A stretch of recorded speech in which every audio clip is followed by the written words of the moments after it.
Hello everyone, welcome back to the channel. Today we continue the story of Tieu Lac and CEO Quan on that peaceful farm.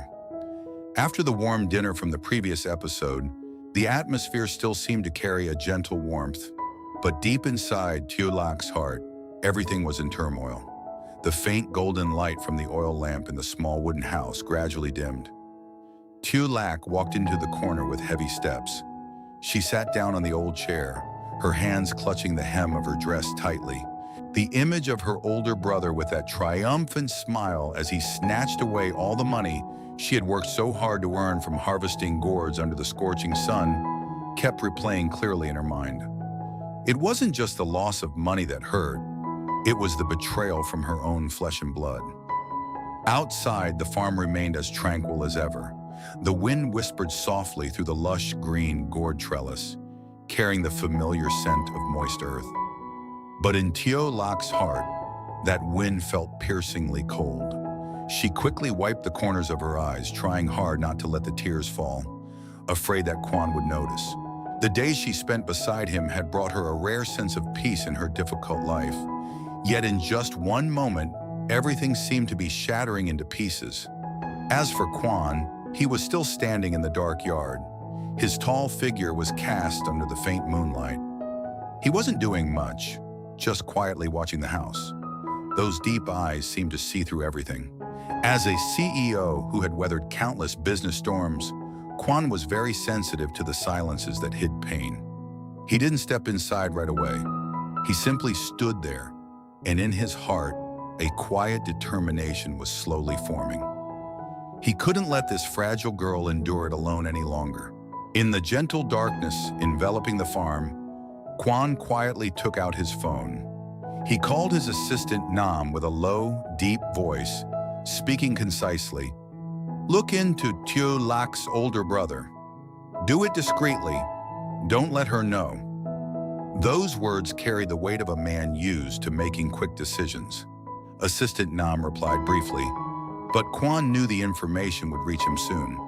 He put the phone away, his eyes still fixed on the quiet yard where the gourd vines continued to sway gently in the night breeze. This silent action wasn't random.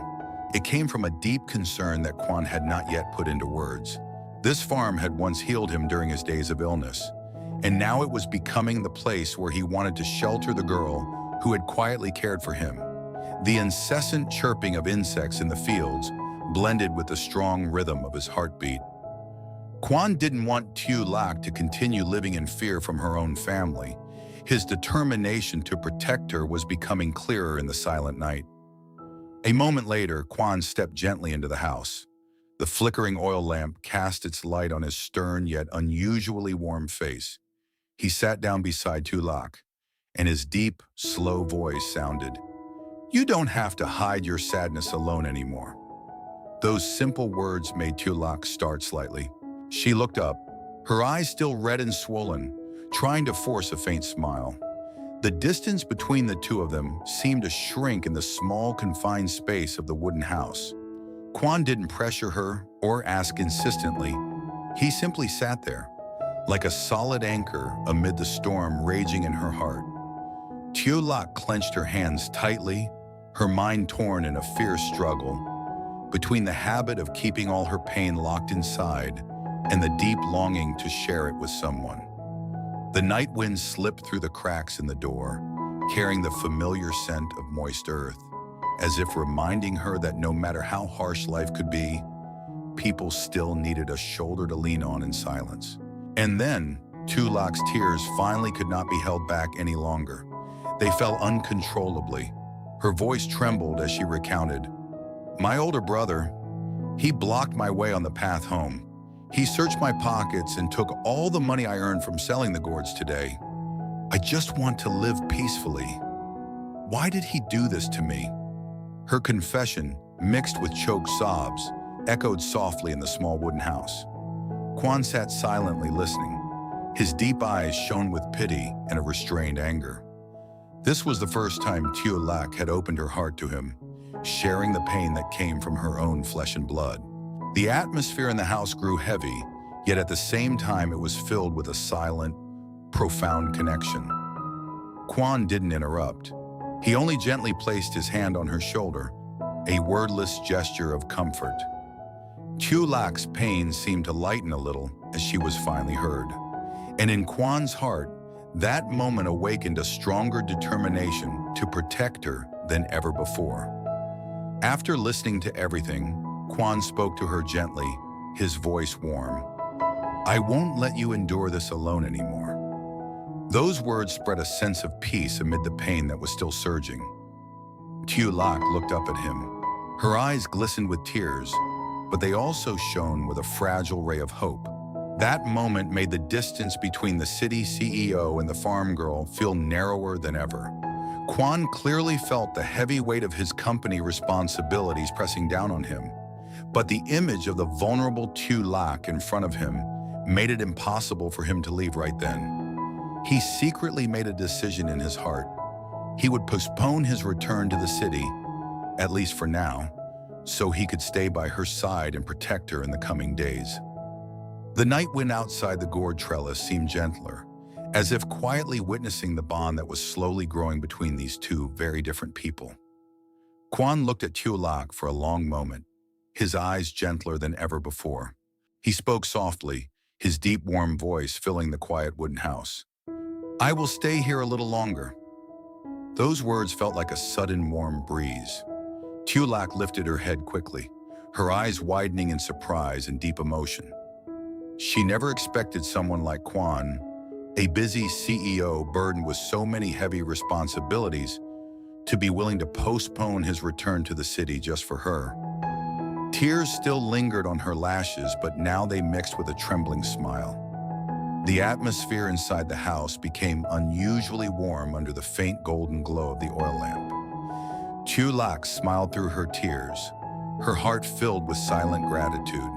She couldn't find many words to say. She only nodded gently, but in her eyes, Quan could clearly read the message. She felt safer, more protected. Quan sat there watching her. The feeling of protection and attachment grew clearer in his heart. Outside, the farm remained peaceful, with a soft rustling of leaves. Those familiar sounds seemed to quietly bless this fragile moment.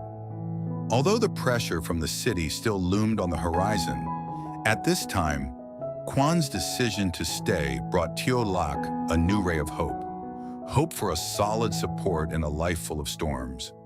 The farm girl, who was used to loneliness and hardship, suddenly felt her heart become lighter. As for Quan, he knew this decision was not simple at all.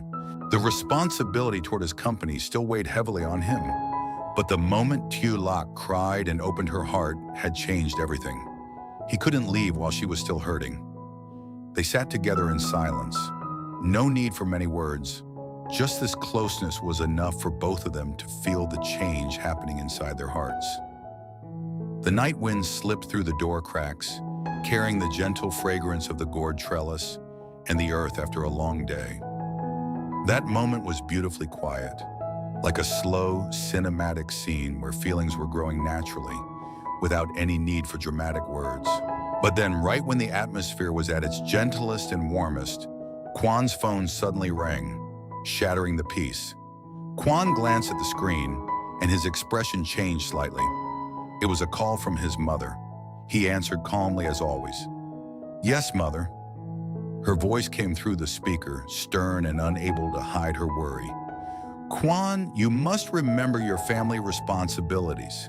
The company is facing serious trouble. Those contracts I signed earlier are pushing everything into a severe crisis.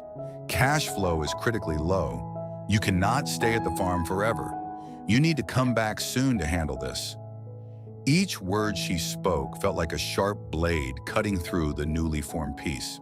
Quan's face gradually darkened. His deep eyes reflected a fierce inner struggle. He knew clearly the dangerous numbers that Assistant Nam had reported. He understood that if he didn't return soon, the company could fall into real crisis within just 1 month. Tieu Lac sat beside him. She could sense the sudden change in the air. She couldn't hear every word of the conversation, but just seeing Quan's face was enough to make her heart sink with worry.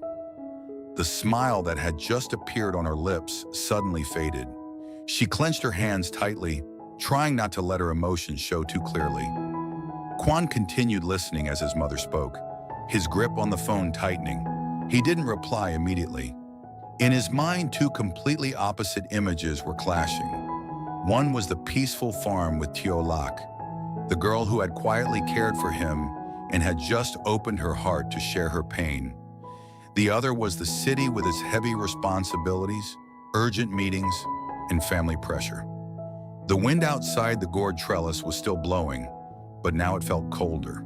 The oil lamp was still flickering, but it no longer felt as warm as before. Tieu Lac lowered her head, her heart heavy once again. She understood that Quan had his own world and responsibilities that she could not interfere with. But after the moment he said he would stay because of her, everything now seemed to be shaking. Quan kept the phone to his ear, his voice lowered when he finally spoke. "I understand, Mother. I will consider it." He ended the call, but said nothing right away. He simply sat there, his eyes gazing distantly into the dark yard. Tieu Lac remained silent too. The peaceful moment from earlier was now replaced by a vague sense of anxiety. The story between CEO Quan and Tieu Lac continued unfolding, caught between the gentle healing of the farm and the great storms from the outside world. Their feelings were growing slowly through small actions, through listening and quiet protection. But the real challenges had only just begun. Would Quan be able to keep his decision to stay and protect Tieu Lac? Or would family duty and the company crisis pull him back to the city? The pressure from his mother's reminder about family responsibilities had just made everything far more complicated. The farm still lay peaceful under the moonlight, but the storm from the city had begun moving closer than ever.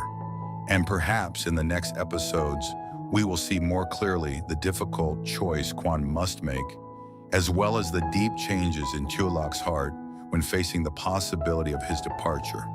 Thank you for watching this part. If you're enjoying this slow but deeply emotional story, please like and subscribe so you don't miss the next episode. We'll meet again in the next part, when real troubles start to hit both of them.